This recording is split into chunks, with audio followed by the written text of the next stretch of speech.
Hey team, welcome back.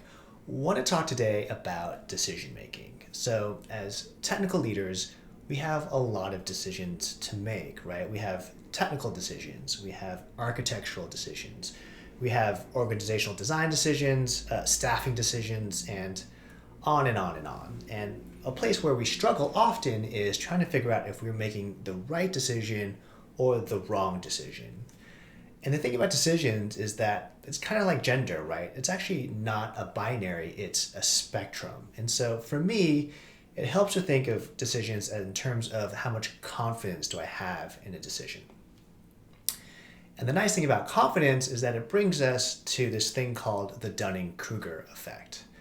And the Dunning-Kruger effect is this cognitive bias where people who are not good at their jobs overestimate their ability, and people who are good at their jobs underestimate their ability. And the research has developed this graph that looks like this. So folks who are not good have high confidence, and then it dips here in the middle, and then it rises again towards the end, where this y-axis is confidence, and this axis is ability. So one of the ways that I like to use this graph is just sort of as guide rails and backstops to my decision-making process.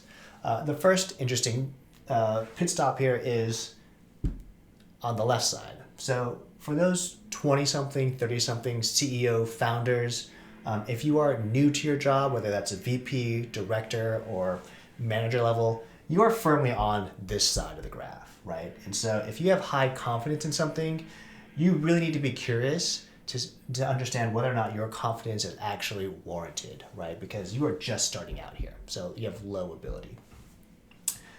The next sort of point on this graph, which is interesting, is right here, which is average. And by definition, most of us are average. And so if we can get to 50 or 60% confidence, that's actually a true reflection of where we are at in our journeys. And so I think of that as a feature and not a bug.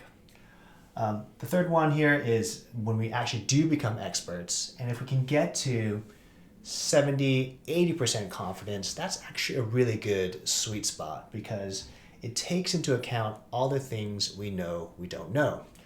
And the last sort of guardrail or checkpoint here is if I feel like I'm on this side of the graph and my confidence is 95, 99, 100%, that to me is a warning flag, because the other way of saying Dunning-Kruger is that the more confidence you have, the more likely you are either really right or really wrong. And so it helps to say, hey, am I still in my area of expertise, or have I stepped out of that and have I slid back down into this low ability area, right? So that's how I like to use Dunning-Kruger. I think it's really great in terms of providing guardrails for my decision-making process. I love it because it's just a reaffirmation that uncertainty is going to be part of your journey forever. So give it a try, see how it goes for you, and we'll see you next time.